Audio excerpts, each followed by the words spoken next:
I see that all commissioners are present except for Commissioner Nichols. Is that correct? Okay. You have a quorum. The minutes from the August board meeting. There are no corrections needed. We need a motion and second to approve the minutes. So moved. Second. All in favor? Aye. Thank you. The minutes are approved. Now I recognize Gabe. Thank you, Commissioners. I want to recognize Chastity Hobbies, Manager of Environmental Stewardship, to give you a presentation on our newest and last flexibility project. As you know, we've been having a series of projects over the last year, and we are about to fill up our capacity that we're allowed to by TVA. And so Chastity will give you the details of this transaction and how it benefits our customers. All right, thank you, Gabe, and good afternoon.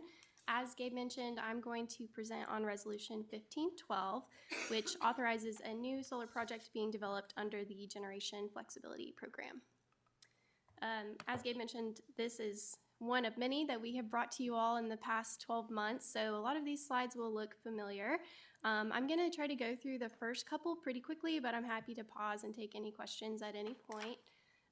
This first slide here shows our current portfolio. So generation flexibility allows us to provide up to 5% of our electric needs. This will be our 5th project coming online, and it's a 7 megawatt portion of a 140 megawatt site being developed in the TVA service territory in Carroll County, and its expected completion is fall of 2029. These charts here show how the project fits in terms of timeline, scale, and savings. As Gabe mentioned, this will utilize the majority of our remaining flexibility capacity. What you can't see here on this slide is that there is a very small sliver, a fraction remaining that we're still developing, but we felt really comfortable proceeding with this 7 megawatts. It was with a partner that we were already comfortable and had worked with previously. We were able to get a very competitive rate, and we're excited when the opportunity was presented to us.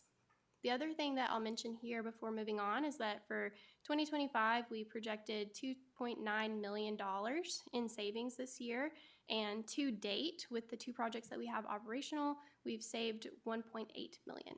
So it's really great to see that these are actually providing benefits to our customers right now and putting clean energy on the grid, and we feel like we're on target to hit those projections. So I will briefly touch on the contract structure just as a reminder.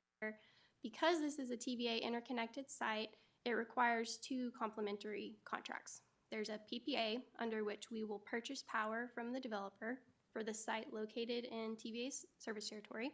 And then with TVA, we'll have a flexibility option power purchase agreement through which we will sell that power to TVA. And so even though this is energy generated outside of KUB's service territory, those 2 contracts work together to provide net savings for our customers. In addition, you all will recall that with the Durhamville solar project, we executed a letter of intent agreement because it was a longer construction window, and we've proposed the same approach here. That letter of intent will allow us to lock in the pricing. It'll provide assurances for both parties to move through the initial development activities, and it also allows us to have in place a pretty firmly negotiated contract at this point for the PPA while both parties proceed with kind of those due diligence activities at the initial stages. We'll talk a little bit more about that in just a moment. So as I mentioned, we were approached with the opportunity to participate in this site by Silicon Ranch. It's a 140 megawatt solar project, and it's located in Carroll County, Tennessee, which is West Tennessee, and there are 19 LPC off-takers in total. Most of those off-takers have smaller fractions, so it's pretty evenly split, a lot of smaller LPCs, and Silicon Ranch will be the central developer that's owning, operating, maintaining, and managing all of those contracts with each LPC. Our PPA will be for a 7 megawatt portion. It's a fixed price for 20 years, and because this was a larger site, we were able to lock in a pretty competitive rate. Our estimated annual savings are around $280,000 per year. And then, as I mentioned, we will be proposing the letter of intent agreement approach, which we would be signing this month. That letter locks in our price. It allows Silicon Ranch to proceed with the development, and it also includes substantial form of the 2 contracts that we would then be signing approximately 2 years out from operation. So that would be the PPA, and it includes a copy of the FOPPA as well. What percentage would ours be as far as the percentage of the whole? Of the whole project? Yes. I think that puts us at around 10 to 15%. Okay. Just some rough math. And then the other participants are smaller. Yeah, some of them are larger. Yeah, there are a few that have upwards of 15 megawatts subscribed, but there are certainly some Okay. participants that are smaller. Yeah. And do the contracts have a renewal option? There is not a renewal option baked in, like an automatic renewal, but that's something that we can definitely work with them on at the end of that term. Okay. Yeah. These projects, these solar sites are expected to have a life longer than the 20 years, but with our charter, we're limited to sign a 20-year agreement. And then based on the current time frame, as I mentioned, the site is estimated to be operational in fall of 2029. And so that would put us executing the PPA in fall of 2027 if timelines stay as are. The letter agreement also includes protections. So if between now and then the timeline gets pushed out, or there's impacts to the pricing, or TVA approvals aren't received, we do have outs if things happen between now and then that we're not obligated to sign. And then finally, Resolution 1512, as I've mentioned, it will allow us to authorize the letter of intent now, which commits Silicon Ranch to the development activities, commits us to pricing, and then it also allows for the future authorization of that PPA and FOPPA document. And so with that, I will turn it over for the reading or any questions that you have. Do we have any indication whether TVA will raise that limit at some point? We are hopeful, and that's something that we, along with many other LPCs, continue to advocate for. Especially KUB is actually the first to fully utilize our flex capacity with we have the short-term biomass project right now. So we are using 100% as it is, and our push is that we're leveraging it. We can take more and can benefit from more. So yeah, lots of active conversations going on around that. And do we see any changes at the federal level, either affecting TVA's decision on that or affecting this project, that, there's a lot of changes in the federal government's approach to the support of solar? Yeah, that is something, especially with the federal incentives, the tax credits, that's something that we looked at closely for this project and our other projects as well. Fortunately, our developers have taken a very conservative and proactive approach where they are leveraging safe harbor guidelines to lock in the credits and the pricing that they have proposed to us. So we feel pretty comfortable right now that these projects are isolated from some of those federal impacts. Any other questions? All right. Is there a motion and second to approve Resolution 1512 on first and final reading? So move. Second. Are there any members of the public who would like to address the board on this resolution? Mr. Coley, would you please call the roll for the vote on Resolution 1512 on first and final reading? Commissioner Caballero. Aye. Commissioner Feinbaum. Aye. Commissioner Gibson. Aye. Commissioner Hamilton. Aye. Commissioner Herbert. Aye. Commissioner Pickett. Aye. Resolution 1512 is passed on first and final reading. Thank you, and thank you, Chastity, for your presentation and your work on this effort. It will benefit our customers for sure. All right, I'll recognize Gabe for the president's Report. Yeah, thank you, Commissioners. I'd like to recognize Amanda Branch. She's one of our business analysts in our accounting and budget department to provide you an update on our retirement systems. And so, Amanda, thank you. Thanks, Gabe. Glad to be here today. What I'd like to do is share just a high-level overview of KUB's retirement system, its different components, the distinctions between them, and how they work together to help support our employees. So I also want to reassure you today that the system's financially sound. It's well positioned to cover all future benefits for current and future retirees. Just basically the key takeaway that I want you to have is that all of our plans are in really good shape. So you all know that the three components of the retirement system are the pension, the 401k, and the other post-employment benefits plan, which complements the pension and 401k by pre-funding KUB's retiree medical benefit. So each of these has its own separate trust. They're separate from KUB. They can only be used for, to pay for employee benefits. Each has its own governance structure, its own documents. For example, each has its own individual investment policy, so they can invest differently from each other and from KUB as a whole. The pension and 401k are governed by two separate committees, and those committees oversee the operational and the investment functions of the plans, while OPEB has a single OPEB board that performs both of those functions. As far as the makeup, the administrative and the OPEB board members also sit on investment committee. Those members may be role-based, like the CFO and the leadership and HR. Those are relevant to the plans and are always going to sit on the committees. We also have several members across KUB's department so that there's representations from all different areas. And then you can see from the blue bubbles, the retirement system's supported by multiple internal and external parties. Basically, you have the KUB board in the center there that's setting the overall policy and direction of the plans while delegating many of its day-to-day responsibilities that pertain to investment or administration to the committees and to the CEO.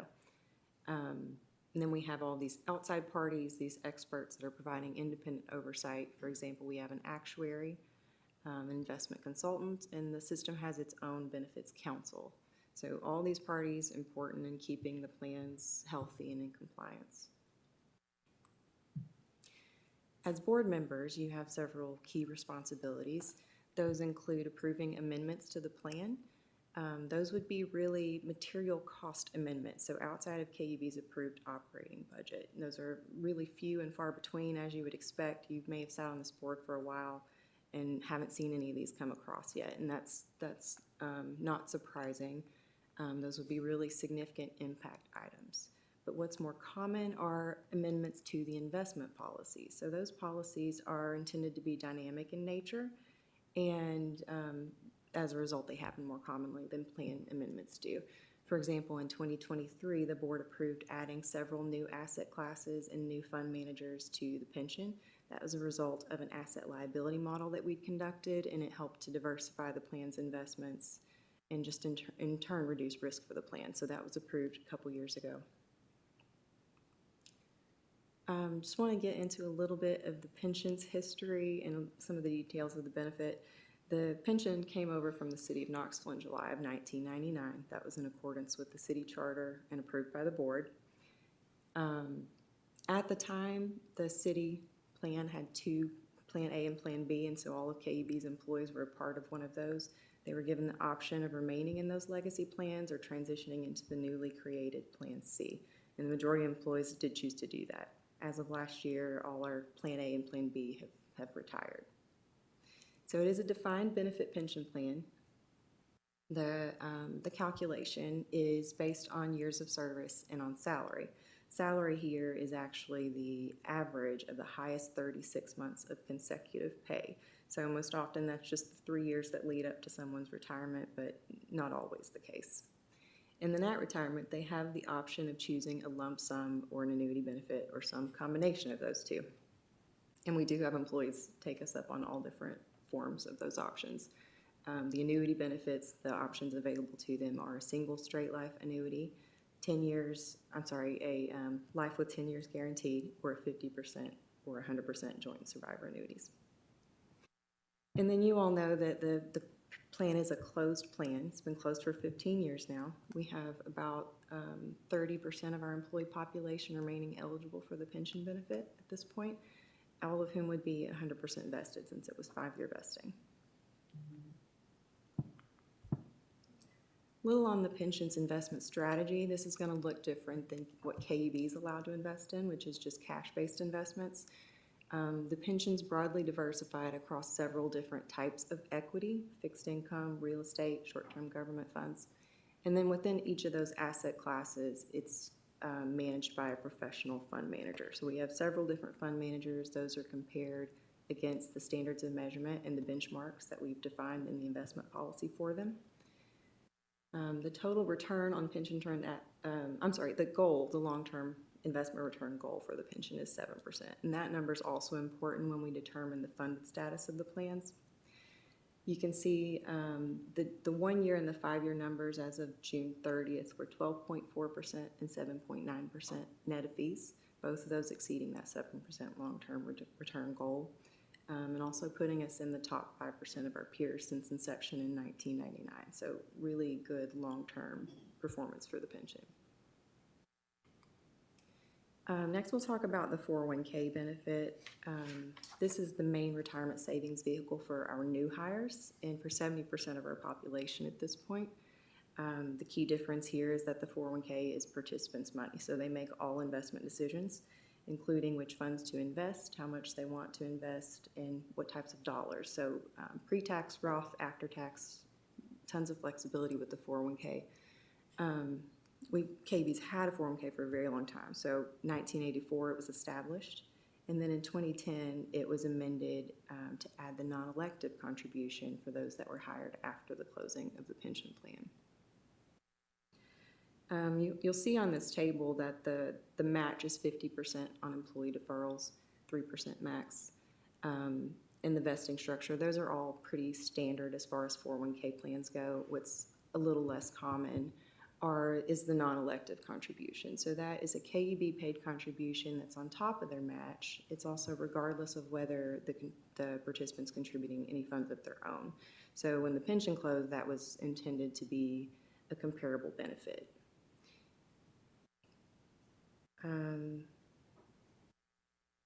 Okay, and then we'll talk a little about the 401k's investment strategy. This looks different, obviously, from the pension since these are individual employee-directed accounts. So the plan's designed to let them tailor their investments to their own retirement goals and risk, different for all of us. But there is the investment committee and consultant do serve to select and monitor the fund lineup options that are available to them. Again, the choices still come back to the participants, but they have 22 different mutual fund options, active and passive investment options that they can choose from, in addition to a brokerage window for broader access. We do occasionally have participants come to us and ask for a specific mutual fund, maybe that's not available in the lineup, and the brokerage window is the venue for that. Just point them in that direction. We think there is a balance between offering enough funds so the participants have the building blocks for a good diversified portfolio without overwhelming them with options. So we think that this lineup and the brokerage window in combination accomplish that. There's also several default features in the 401k plan. For example, that new hires are defaulted at a 6% contribution into the target date funds. The target date funds, that's an investment product that shifts from stocks to bonds as the participant reaches age 65. So it's designed to be simple, and it's generally accepted as best practice for retirement plan defaults. We have about 75% of our current employee contributions flowing into those target funds. So I think that what that tells you is that it's working like it's supposed to. They're defaulted into those target date funds, and then they just tend to leave it. So just a set it and forget it mentality. We also have an auto escalation feature, which is a 1% increase to their contribution each year up to 10%. And of course, with all of these default features, they can opt out. They can opt back in. They can change the percentage, where it's going, the timing. So all of those are up to the participant. And then the last thing I wanted to note on the 401k is the participation rate of 94%, a really healthy participation rate. Fidelity's average across the plans that they service is 84%. So I think that what that shows you is almost all of our participants are working to save towards their retirement, and that our structure helps to support them in doing that. Do you have an opt-in or an opt-out when new employees join? It's opt-out, so they are defaulted in at 6%. Okay, so moving on to the OPEB. The OPEB trust was established by KUB in 2007. OPEB trusts are actually less common than pension trusts, and that's mostly because they're not required, but they do still provide the same investment earnings advantage compared to a pay-as-you-go retiree medical benefit. A little on the history, the OPEB plan was closed to new hires in July of 1999. Then in 2022, KUB wanted to do something to help employees with rising healthcare costs, so the plan was amended, and the health reimbursement arrangement was added, the HRA. Both of these benefits require that the rule of 80 is met, which is just age plus service have to equal 80, 20 years of service minimum. Obviously, there's differences in the benefit here. The retiree medical coverage provides medical and pharmacy coverage for a monthly premium. And that plan looks exactly like KUB's active employee plan, except that once a retiree hits Medicare eligibility, Medicare becomes the primary coverage for them and KUB's the secondary. At this point, we've got 10% of our employee population that are still eligible for that retiree medical benefit. All but 6 of them have rule of 80, so the majority of them can leave today and they're eligible for the benefit. The HRA, on the other hand, is a $50,000 lump sum benefit that participants can use however best suits their individual needs. So it's used for qualified medical expenses, which would be medical, dental, and vision copays, co-insurance, deductibles, over-the-counter supplies. Basically anything you can use a flexible spending account for, you can use an HRA for. And then just a little on the OPEB investment strategy. This actually looks very similar to the pension at a high level. It's 70% stocks, 30% bonds. The big difference here is that it's all in index funds. So it's a passively managed fund compared to the pension's combination of active and passive funds. The way it's structured is all of our investments in OPEB are in one single product that our custodian offers. And what it does is it invests in underlying index funds and then rebalances those to the plan's target every month. So it's really a simple, low-fee, efficient product that still keeps us broadly diversified with the smaller asset size of the OPEB trust. The OPEB trust has the same long-term investment return goal as the pension. It's 7%. And again, you can see strong performance numbers of 12% and 8.5% net of fees over the 1-year and 5-year periods. I wanted to end with a financial snapshot of the plan so that you can see that we're in really good shape. The pension and the OPEB trusts, both really well funded, right around 100%, which means that we have enough assets in the trusts to cover projected liabilities. The pension's been at over 100% for the majority of its history at KUB. OPEB's been within 10% over the past decade. OPEB is a little more sensitive to market movements because it's smaller, and then the volatility of healthcare claims is a factor as well. But both of these trusts are well positioned to cover all their future liabilities. And then we have the 401k plan that's offering flexibility and choice for our participants. So we think we have a really good financially sound system. That's everything I wanted to cover. Hopefully I gave you a pretty good overview, and happy to answer questions. I do have one question, and it's a really picky question because you do have a fabulous participation rate in the 401k program. That's really phenomenal. But I'm wondering, are there any time periods where you go back to the people who have not chosen to enroll and offer them enrollment into the plan at a point in time? The ones that have opted out, we don't re-enroll them or re-default them, but we do, there's continuous education from both us and from the third-party administrator, which is Fidelity. So we're very active in our education for participants. Yeah, the reason I ask is because I think most of the time the people that don't enroll are really sensitive to what's that net pay going to be.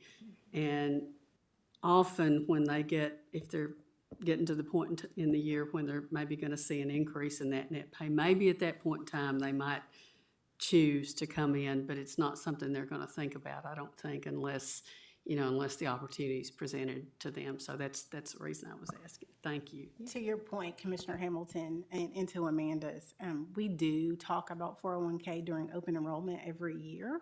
So they get that constant reminder of this is a benefit, you should take benefit of it. Oftentimes, the benefit staff will say, hey, you're going to get free money from KUB, don't miss out on that opportunity. And so we try to educate them in that way. But you're correct. They'll have to make that decision. And I would like to note that current funded status for the OPEB, that's really high relative to peers who have OPEB trust, and of course some are still going by the pay-as-you-go approach. But that when we have our actuarial valuations annually, they always speak to that and say, you all really stand out in that way. So. thank you, Amanda. That's good information, and this is a good position to be in, for Yep. sure. And one thing I'll add to that also is we have a good partnership with Fidelity, who's our provider, and they do education classes constantly, and they fill up. I mean, our folks take advantage of that, so they can ask those questions, and our HR folks direct them to those folks. So I will tell you that, especially as they get older, they get really more interested, but they all jump in there and try to learn about the funds and what they can and can't do or shouldn't do. And it's a great partnership we have with that firm. So I appreciate that a lot. Thank you, Amanda. Next up, Tiffany is going to talk to you today about the summer bills. As you all know, it's been a hot summer. Bills are higher than normal. And of course, you probably know the funding is changed federally. And so I asked Tiffany to give you all a presentation on what we've seen the last 3 or 4 months and what's coming ahead. So thank you, Tiffany. Great, thanks Gabe, and good afternoon, Commissioners. And so as Gabe mentioned, I'm just going to talk a little bit about summer bill impacts. We understand that customers are often looking at their bills, especially in the seasons where we expect usage to be up in the summer and the winter. And first, I just really want to start with temperatures. As Gabe mentioned, none of us are surprised by. It's been a hot summer. The last couple of years it has been hot, and so it's not unusual for that to be the case. If you look at the headlines here that you see, it was predicted for this summer to have above average temperatures, and in fact that did happen. So if you look at the chart on the right there, all the blue lines that you see above that brown shaded area are all days that were above average temperatures across the month of June, July, and August. And so you can see it was pretty sustained this summer, that most days had above average temperatures. So that's slightly different from last summer, but still very, very what was expected from what the forecast said. What was a little unique as we looked at bills for this year is that while temperatures were up from last summer for a more sustained period, customers' consumption pretty much stayed pretty consistent, which what it says to me is that our messages that we're sharing about energy conservation and weatherization efforts are getting through to customers, and they are listening to those habits and making changes in their homes as a result of that. Now, even though we saw kind of pretty consistent usage, we have seen bills increase, and a lot of that is due to 2 things. One being the TVA rate increase that occurred, as well as their monthly fuel cost adjustment that takes place each month. So we saw a pretty big shift related to that. And then you will recall that we had a 3% rate increase on the electric system back in April. So that is also a factor that's impacting bills. So obviously, as we came into the summer season, we expected bills to be higher because of the weather, but also we knew those rate impacts would. We began really thinking about how to support customers because we recognized that also assistance dollars were going to be less than anticipated. So just wanted to kind of give you a sense of what the assistance landscape was this past summer as well. If you look at last summer and compare this summer's assistance dollar payments dropped about 74%. So that's pretty significant for those customers that count on those dollars to get through those warm summer months. What we did and what we always do is we continued to offer flexible due dates. So if a customer contacted us and needed to extend their due date to wait for additional income, we definitely worked with them to do that. In situations where we felt like a payment arrangement or payment plan could be set up to support a customer, we allowed for that to happen as well. We, of course, and I mentioned this already, increased our education and awareness push on all of our channels, social media, bill messages. We also did workshops, but our goal was to get the message out about how to save on your bill to keep costs down for those customers. And you'll see later that we feel like that's been a success as well. The biggest thing that we focused on this year is levelized billing. So many of you know that that program allows for a customer to not really see those peaks throughout the year and have an average that they pay. And so that does allow for them to better manage and have a good budget for their utility costs. And so we really focused on getting customers enrolled into that program with hopes that they could really ride that out over the summer. And so we did see some success in that. Again, knowing that assistance was not readily available, we continued to work with Project Help. So that board did make some adjustments to the maximum benefit amount as well as adjusted their eligibility requirements so that they could serve more customers. And so that has been beneficial for customers during the summer season. And I just wanted to make note, there in the corner on the bottom, you see Misha Tate. She's one of our customer service. Her team, as well as our customer counselor team, spent a lot of time guiding customers this summer, and just want to appreciate them for the work they've done. It's difficult to have those conversations sometimes because they recognize that other expenses are going on as well as utility bills, and so they try to really do a good job of being compassionate and support customers as they're figuring out what tools are going to work best for them. So appreciate them for that work. As I mentioned, we have been trying to push customers to the tools and programs that we know are there. Our communication staff has done a really good job on social media, and if you guys follow us on social media, you should have seen some of this content.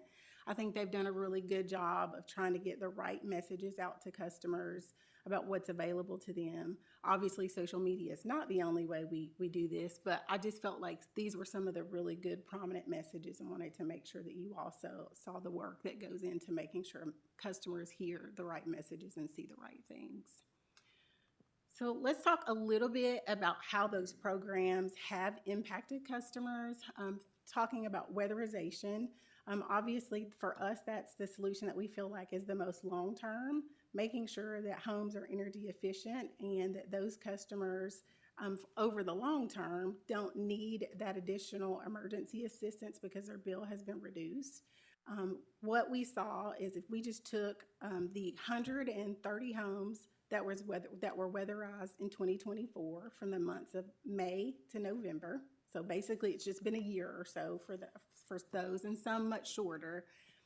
Year to year, last summer compared to this summer, they saw about a 10% savings on their summer, which means this program's working, it's having a tremendous impact, and so those customers will benefit as this winter comes on, as well as in future years. So we're proud to say that the program is working and happy to see that. Levelized billing, again, was one of our focuses. We had a 4% increase in enrollment in levelized billing over the summer months. So another 1,500 customers are now having more reliable bills. We have about 40,000 people enrolled in the levelized billing program. And so we believe it is definitely kind of one of those best practice tools to help a customer kind of really weather the storm, for lack of a better word, with higher bills. And then from an education standpoint, we did touch a little over 350 adults and youth with energy and water savings tips. So you guys hear about these programs, but you don't always get to see the direct impact. And so just really trying to have a snippet of, for just this summer season, the impact that this had on some customers, I thought would be helpful for the board to see. Obviously, the winter is going to be here before you know it.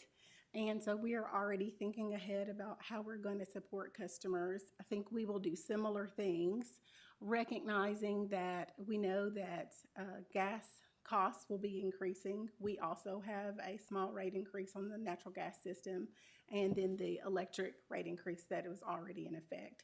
So that will likely impact customers. We are going to educate them on how rates are set and how we pass those supplier rates on to customers so they can better understand. We feel like that transparency is important for them to really understand the components of their bill. Again, we are going to focus on levelized billing, but we are going to be a little bit more targeted this winter, recognizing that assistance funds are still going to be at those pre-pandemic lower levels. And we are going to do some direct outreach to customers that have received assistance in the past and talk really specifically with them about workshops and levelized billing so that they get that direct message and hopefully can begin signing on now before the cold temperatures begin. In addition, we will continue to partner with those agencies, recognizing that for many of them, things are changing because for several years, they have had an abundance of funds. It has been much easier for them to support clients, and now it's going to be a lot more difficult for them to do so. So we are working closely with them to get the right messages out and to, once again, use the tools that we have to help extend due dates and things of that nature, so that as customers are navigating, waiting for assistance, that they do have that support from us. So that's really all I wanted to share today, but I, of course, will answer any questions that you all may have. Tiffany, when we are ramping up these education projects, I think it might be helpful too for customers to realize that we don't have access to funds, Right. and that encouraging people to consider project help, because a lot of people think, oh, we don't, really need to contribute to that. And I like how on the bill now, you have to pass that threshold to get to the bottom. But maybe when we are doing spots on like the news, on those days when they're struggling for content, a part of our program, as far as educating the public that project help is available, and, getting on with some of these programs and targeting a discussion about the levelized billing. Because, sometimes if some people watch TV, younger customers are probably more plugged into the social media, but we need to hit it on all aspects. Absolutely. No, thank you for that feedback. And I'm glad you brought that up. We just met on yesterday to talk about what other strategies we wanted to use. And we did talk about, how do we get the word out about project help and get more funds infused there. So we're thinking similar to you. So thank you for that reminder. And we are also working on some video content related to levelized billing, with a hope that we could share that and maybe get that message out more. So thank you for those ideas.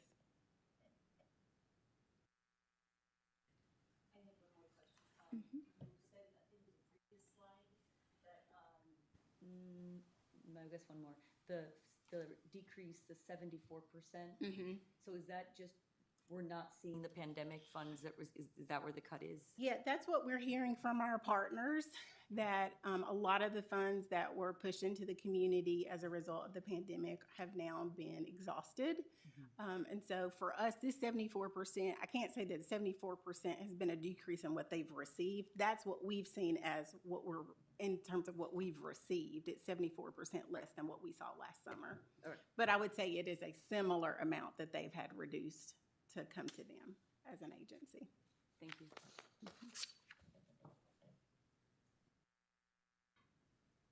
Thank you. Oh, okay. Thank you, Tiffany. Last presenter is Aaron Gill. You all have seen the news because you've all forwarded me messages about data centers, AI, the loads, and is it increasing our rates and all those kind of things. And it's a national topic. It's not just here, but it's all over the country. And I felt it was important that we give you a presentation on what it means to us locally, what we're seeing, and the next few years there'll be a lot of talk about that. But the mayor even herself sent me a similar message, so I want to get this out there for you all to be educated on it, ask lots of questions. But overall, we think we have good customers in our footprint that we manage very well and work with very closely. But that's a hot topic. So Aaron Gill will do a presentation on our data centers and the impacts they have on to our customers.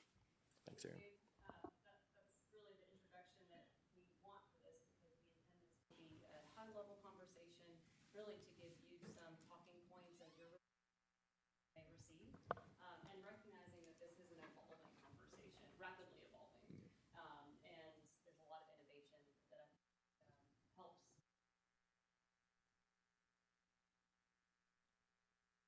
Lead you to believe. So, again, we want to just be upfront that yes, data centers are driving rapid demand electricity growth across the country. That is true. They have significant power needs on a scale that is far different than the traditional manufacturing customers. So if you've heard of, the XAI project out in Memphis, that was on the scale of 150 when it started. I think it's gone up since then. Manufacturing customers in the KUB territory, we're talking single-digit megawatts. So an order of magnitude, 2 orders of magnitude larger. Within the Tennessee Valley footprint, We are seeing a lot of attention. They like our cheap electricity rates in the valley. So TVA is currently reviewing prospective requests for 11,000 megawatts of power. That's larger than a city. You know, that's 6.5 million homes. So it's a huge increase in their overall footprint. We're talking, you know, they haven't used the term doubling, but, you know, we're talking significant percentage increase of our total load. That is unlikely to all manifest. These companies put out feelers, they put in the, you know, requests for power in multiple service territories. At the end of the day, they only pick one. So the 11,000 number is a moving target, and it's not expected that every single one of those requests would really come to fruition. However, it does underscore that nationally the demand, because of data center growth, is growing faster than the electric grid can accommodate. You all know when you look in this space, these are assets that take a long time to bring online. They are not flip the switch and they're available. And so the scale at which the data centers are growing is mismatched with the scale at which the grid can meaningfully adapt. However, with all that said, you have also seen the headlines that data centers are part of an ongoing conversation around national security when you think about the work that these centers do, as well as economic competitiveness. And that's at the national scale, but I would also say at the regional scale when we look at what the Chamber is thinking about with their innovation agenda and the businesses that they want to make sure that we are positioned to attract and retain. So this is a meaningful conversation nationally, regionally, as well as locally. Just to give you a local landscape, so again, zooming into KUB, our largest electric customer is a data center. The combined data center load, we have a handful of these customers. The combined load is roughly in the ballpark of 70 to 80 megawatts. One customer accounts for the vast majority of that. The others are much smaller. So again, not the XAI scale from other parts of the state. I'll also mention that when you hear the term data center, the nuance of what the data center is doing is really important from an electricity perspective. The traditional data centers, think about your, your computer and banking data centers, even your Meta and social media data centers. Those are what we call kind of pretty traditional. They've been around for several years. We all saw the influx of cryptocurrency and blockchain. That's a newer emerging technology, and we have those in our service territory. And then the big one that everybody's worried about is the emerging AI data center and some of the unique needs of that market share that create additional challenges. So when you look at our grid, and we'll talk a bit more, while they do pose challenges, we would recognize the opportunities that they offer to our customers, to our region, and to our economy. And I'll put a pin here that the ORNL supercomputer is a great example of the data center impact that it can have on a regional economy. It is a challenge to serve the supercomputer in Oak Ridge. We don't, but that's a TVA problem. But nonetheless, I mean, these data centers can be meaningful drivers from an economic perspective. So the headline that I want to leave you with from our KUB side of the house is that the data centers that we do have been good grid citizens, and I'll unpack a little bit about what we mean by that term.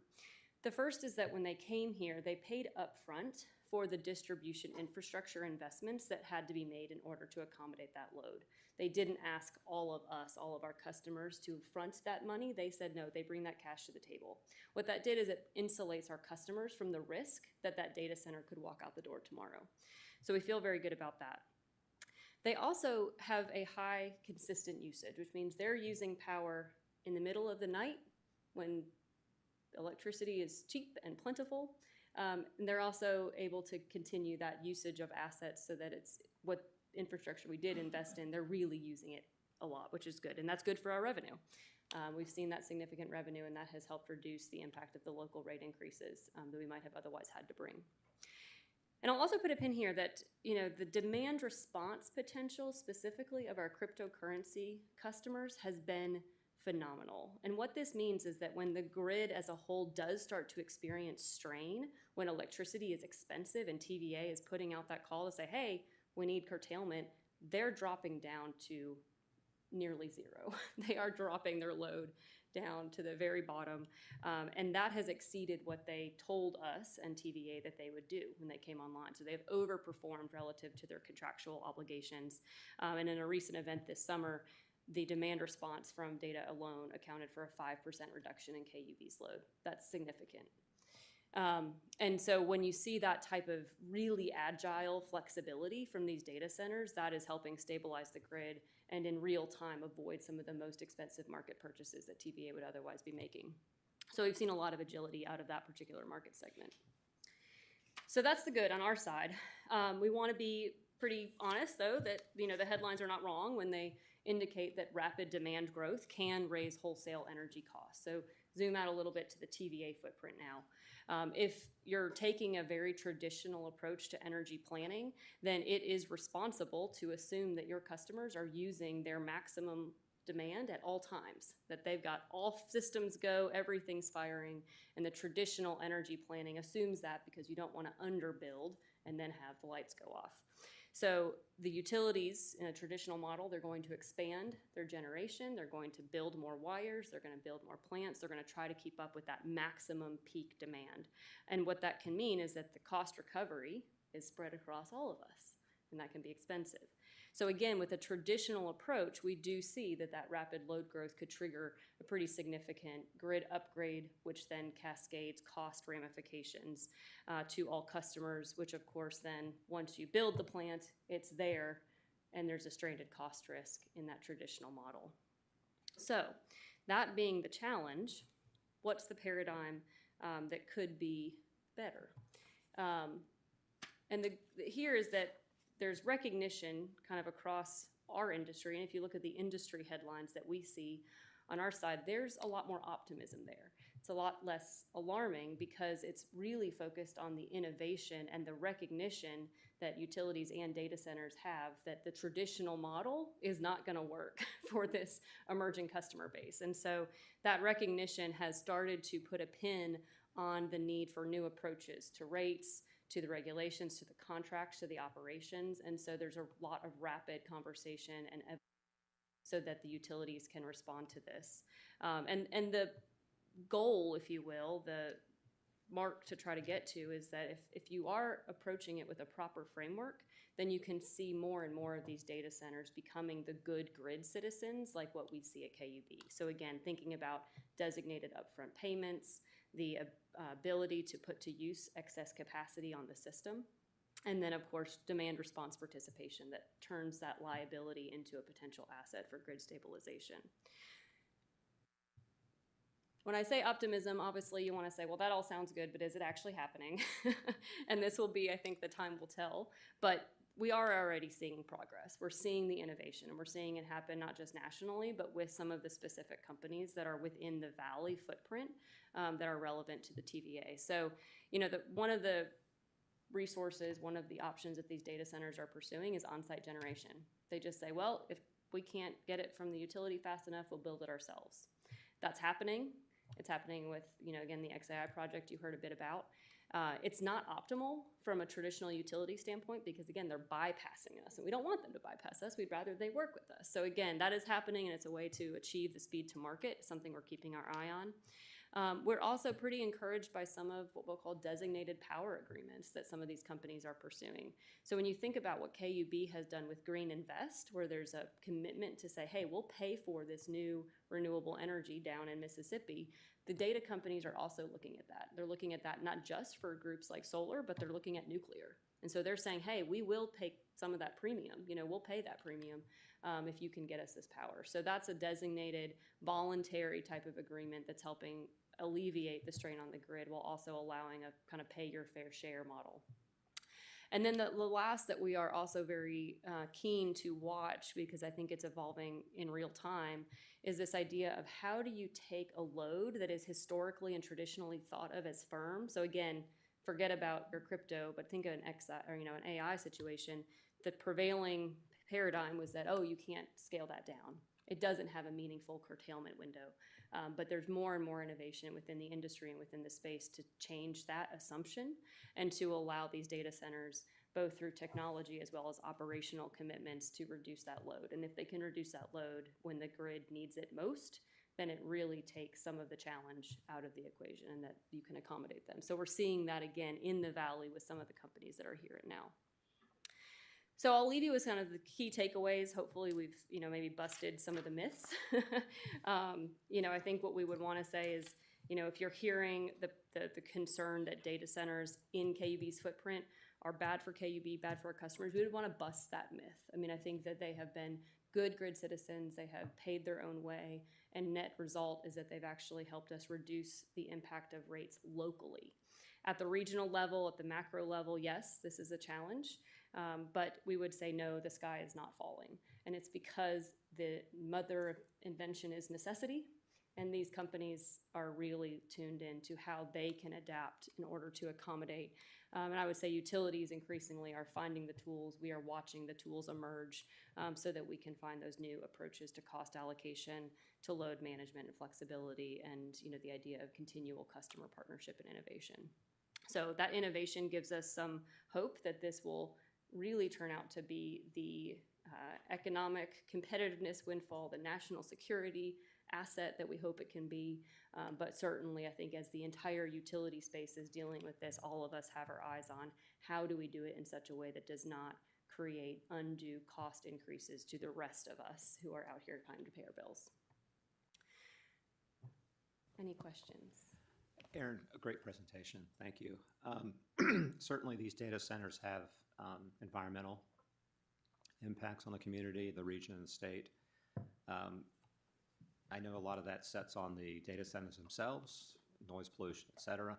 Anything that's going to impact KUB as we see growth in these data centers across the region? Yeah, I think that's a great question. A couple pieces that I'll hit on, and I think you can run the different variables kind of each in turn. So one is noise, and I think that's a local neighbor consideration that arguably may be solved first by local zoning and some of the permitting codes that are coming on board. Next level might be things not only with the electricity grid, but water usage. We looked at water usage, again, for our customers. It's not as significant a need. That being said, some of these really large 100 megawatt type of sites do have some water consumption. And that is, again, depending on where they're located, I think something that can be harder or easier to achieve. In Memphis, the XIA project, I know that's one of the other big variables is the groundwater and trying to recycle groundwater and bring some new technologies to deal with that. And then when it comes to kind of the broader environmental footprint with the electricity and energy usage itself, what's been interesting is that is where the on-site generation, it's pick your flavor. Are you using solar plus storage? Are you using gas? Are you using nuclear in the future world? One of the interesting examples that I was able to tour earlier this month was a large customer in Middle Tennessee that was also participating in Green Invest, much like us, and that is fully offsetting their electricity load with renewable energy. So again, they're using a lot of tools. Many of these companies, not all, have separate environmental commitments for a zero carbon footprint. And that's driving a lot of their, what I would call, very sophisticated energy management strategies and how they're using energy, when they're using energy, and what they are offsetting with voluntary purchases. That was a long answer to a short question. Yeah. Excellent. Thank you. Thank you, and that's helpful. Are there utilities that are not doing it as well as KUB where it is increasing the cost for their customers? Have you seen sort of bad examples? Is that where this myth is coming from, where maybe others didn't handle it as well as you all have? I'm sure there are those examples. I don't have them off the top of my head. Locally or macro level across the country, I wouldn't be able to cite them off-site. But I do think that there have been, again, whenever you see that just rapid increase in power demand, where does it come from? And to the extent that the power supply markets can't accommodate that, that can drive up price. And I think that's what, some of what happened, if you look at the electricity markets from this summer, you saw some very real impacts. And that would be something that could flow down through TVA if they're buying power off the market, and now that market price is more expensive because of the large demand. So I'm not saying that there's no impact, but it is not at the KUB level. It's really at this regional level when you think about the wholesale power market. So it's well up the food chain where we don't have any control over that. No, that's Yeah, exactly right. unfortunately, yeah. Yeah, and when we talked to TVA this past summer, for example, to Aaron's point, there used to be a good excess capacity across the southeastern states, where they're all sold that now. And so that capacity on a peak day is not there. So that's where you run into that, on a normal day, it's not a big issue. But those peak days, winter and summer, that you're really just, now that capacity is just not there. And that's where you have to have these interruptible things and products like that may help get the grid back to stable. So that's what we're seeing it at. That's just, that's where it's happening on the generation side of the business, not the distribution side.